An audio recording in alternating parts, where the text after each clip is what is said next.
the number of good things that I say about the National Hockey League as an entity wouldn't fill a thimble. But man, they really did some good stuff yesterday, and I want to share some thoughts on that with you. Good morning to you. Good Monday morning. I'm Dejan Kovacevic of DK Pittsburgh Sports. This is Daily Shot of Penguins. It comes your way bright and early every weekday if you're into football and or baseball.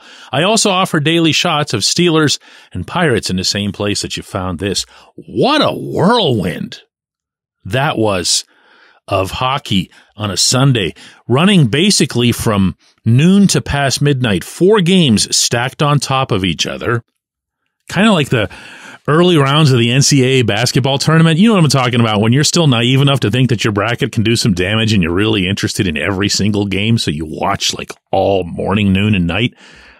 That's what this was. And best of all, the games only seemed to get more entertaining and the environments more exciting as you went along. You expected from the Winnipeg Whiteout, and you sure got it. 7-6 Jets over Avalanche. And the crowd going berserk, all dressed in white and outside on the street. By the way, the whiteout is original to Winnipeg, not Penn State or any other entity. It is the greatest scene in sports.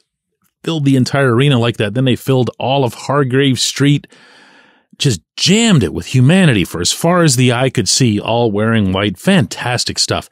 And then, of all places, the quietest building in all of professional sports, Vancouver was exploding because they actually believe the Canucks can do something for the first time ever. And that ended up being a lot of fun between the Canucks and Predators. And yeah, you knew I was going to get to something here that would touch on the Penguins, and I'm going to, because my guess, since I feel like I know you a little bit as a hockey fan, is that you watched these games and thought to yourself, at least occasionally, if not necessarily all the time, how would the Penguins perform in this setting? And by that, I mean, to be fair to the discussion, the best version of the Penguins, the one that we saw over the past month, the one that everybody was agonizing over whether or not they'd get in. And the thing that bugged me the most from that hypothetical standpoint was the ease with which teams got out of their zone. Now, the Penguins got a lot better at that, I feel, over the past month, just like they got a lot better at everything. But a lot of these teams yesterday, not all of them, not the ones in the East in particular, just blazed out of their own end. And you know what I'm talking about. It's one thing to do what the Penguins would do is when they would have an effective breakout, not to get all hockey tech on you here or whatever, but the Penguins would go up the boards, there'd be a systematic touch, there'd be some support to it, there'd be a second pass, and then one way or another, the puck would go into the attacking zone. Now, that requires a lot of things to go right, not least of which is the quality of the ice surface itself. These teams yesterday, for the most part, were just grab and go. There was no hesitation. There wasn't any thinking about anything systematically. It was just, here we bleeping go.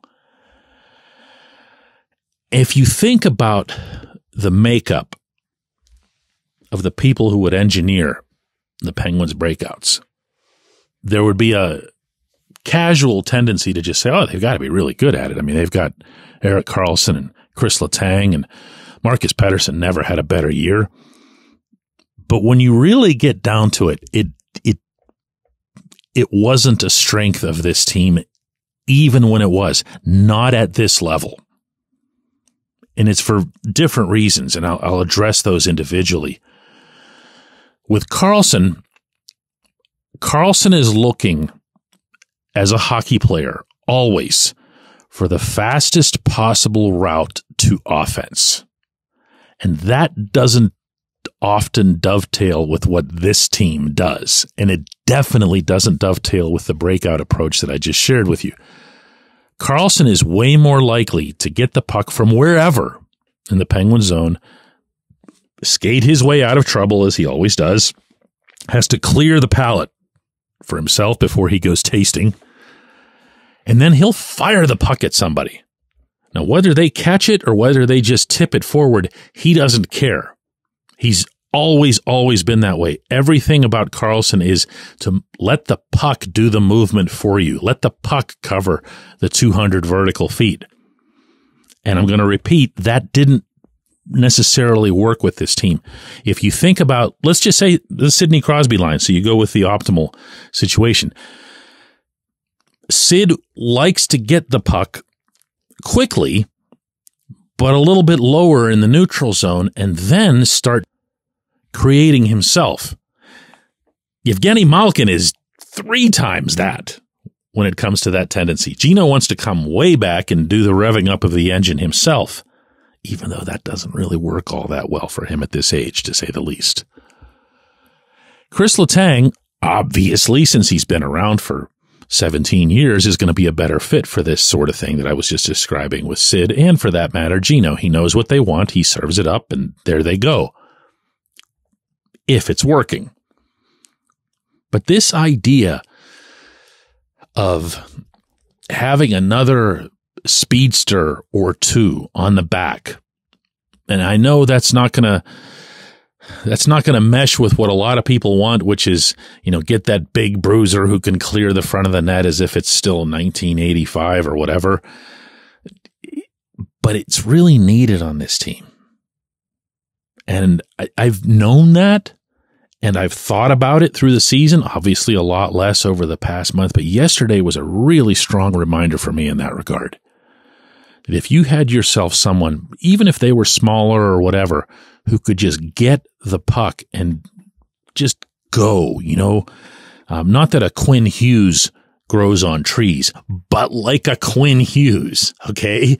Get yourself a mobile defenseman. Get somebody who can fly out, who can disrupt the other team's forecheck and their neutral zone plan and everything else just by wheeling through and around them. Just something to think about here, especially as you go into the draft, because most of these types of players tend to be younger for obvious reasons.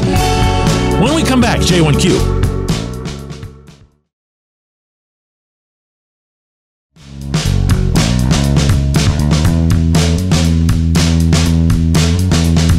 Today's J1Q comes from Cliff, who asks, DK, it's given that the core will be dismantled at some point in the not-too-distant future. It's likely that Kyle Dubas will preside over some of that.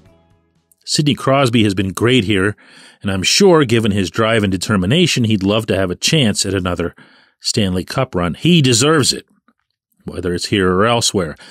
I would welcome an extension for him, but that might hinge more on Sid than on Dubas.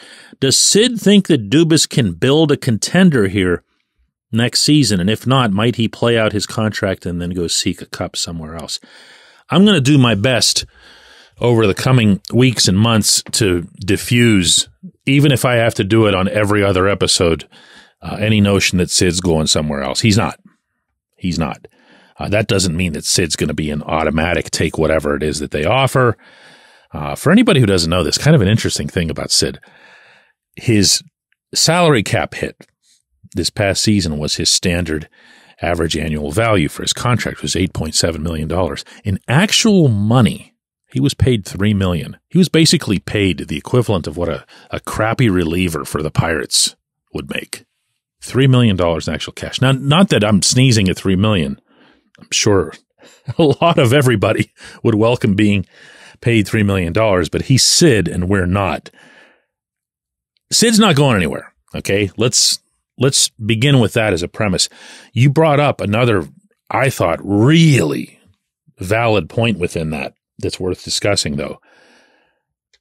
Does Sid believe that there's a cup contending team that can be created here by Dubas in the very near future? Because it would have to be the very near future because, age is even going to get him someday. I would think that that's going to require some significant discussion. Let's put it that way. There's a lot of people in that room that Dubas lost with the Jake Gensel trade. And let's not be getting into, for this purpose here today, whether or not this or that was good move, or Michael Bunting was great when he came over, which he was. There's still all kinds of future components to it. That's not the way players think. That's not the way players think after they've been teammates or line mates, best friends with somebody for a long time. Okay, so this is purely from the perspective of Sid in theory here, not what any of the rest of us think. And Sid would have to be, I think, satisfied with whatever would pass for a general plan that's conveyed to him. From the sound of what Dubas was bringing up last week, there's a feel that he wants to do some sort of hybrid version, and more hybrid than what was just done this past season. Meaning all they did this past season, if you think about it, was add a bunch of additional 30-year-olds, which I said at the time was a mistake, proved to be a mistake. If you make moves that are more aimed toward younger players, even if they might be at the moment lesser players, you at least have the advantage of having those fresher legs, that spark from the back that I was just describing in the opening segment today. And from there, you really mitigate the Penguins' single greatest shortcoming as a roster. You say, hey, listen, there's a lot of things that we aren't. There's a lot of things that we don't have, but we're not missing the legs anymore. We're not missing the juice. We're not missing the fire. When you think of what went right for this team over the past month, it began in large part because of subtraction, taking out Ryan Graves and some of the dead wood that was there on the bottom six with the forward group.